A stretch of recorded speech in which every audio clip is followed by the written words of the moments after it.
Michel. Bonjour Abraham, comment ça va? Très bien, je suis ravi de vous retrouver aujourd'hui sous ce super soleil lillois. Magnifique journée hein. Et donc nous nous retrouvons au niveau de la grande place de Lille. Oui.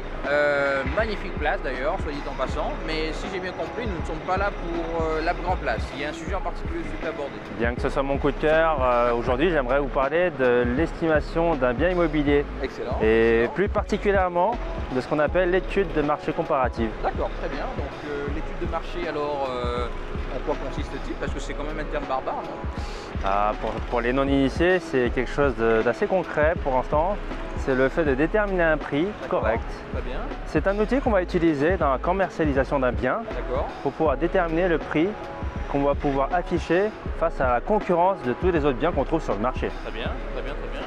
Et donc cette estimation du coup, cette étude de marché, si je peux m'exprimer ainsi, pour reprendre votre terme, donc va permettre de pouvoir déterminer un prix, mais il va uniquement déterminer le prix ou il apporte ou fait autre chose que ça? Alors c'est juste un outil parmi tant d'autres pour la commercialisation. D'accord. Et pour réaliser celui-ci, on va rassembler tout simplement les caractéristiques physiques d'un bien qu'on possède, la surface habitable, le quartier dans lequel il se trouve, le voisinage, voilà, de la vétusté du bâtiment et de l'état des lieux. Tout à fait. Et en parallèle de ça, on va aussi aller piocher dans les ventes qui ont été réalisées dans un quartier assez restreint si possible. D'accord, très bien. Donc le micro-marché. C'est ça. Avec ça, on va pouvoir déterminer une fourchette de prix avec une valeur basse, une valeur haute.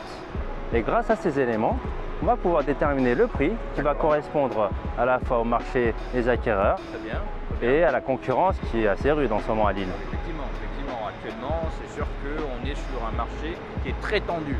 Oui. Plus que tendu. Ah oui. Et donc, ça veut dire que concrètement, vous allez donc déterminer un prix, si j'ai bien compris, avec l'étude de marché. Vous allez également savoir à qui s'adresse ce bien, j'ai envie de dire, qui sont les acquéreurs du bien et dans quelle optique de faire tout ça.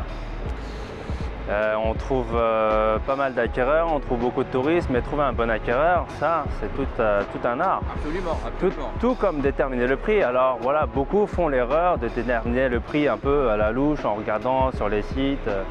Voilà, sans vraiment s'intéresser à tout ce que ça peut représenter derrière. Absolument, absolument, parce que ce qui est vrai par contre en disant, c'est que tous les biens ne se ressemblent pas. Effectivement, donc un prix qu'on va retrouver sur un bien ne sera pas forcément ce qu'on va retrouver sur l'autre. Malheureusement, même s'ils sont non. effectivement dans un micro-marché.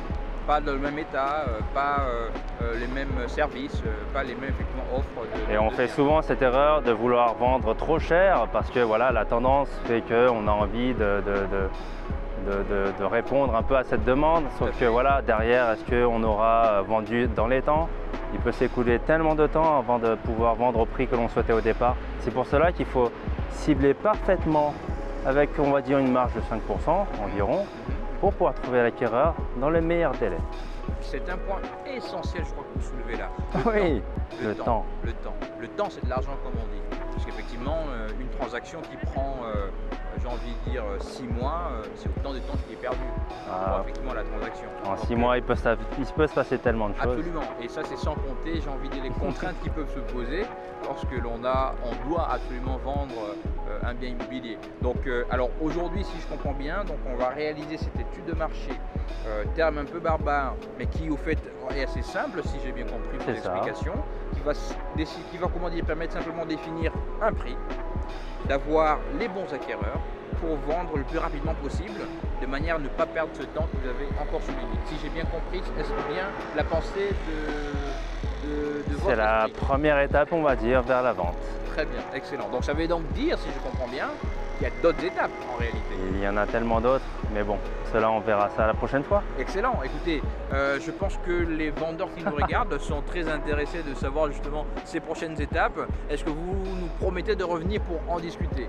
Je serais ravi de partager toutes ces informations. Le plaisir est partagé et je pense que tout le monde attendra effectivement avec impatience cet échange. Moi je vous remercie pour notre discussion. Merci Abraham. J'espère à bientôt. À très bientôt. Merci Michel.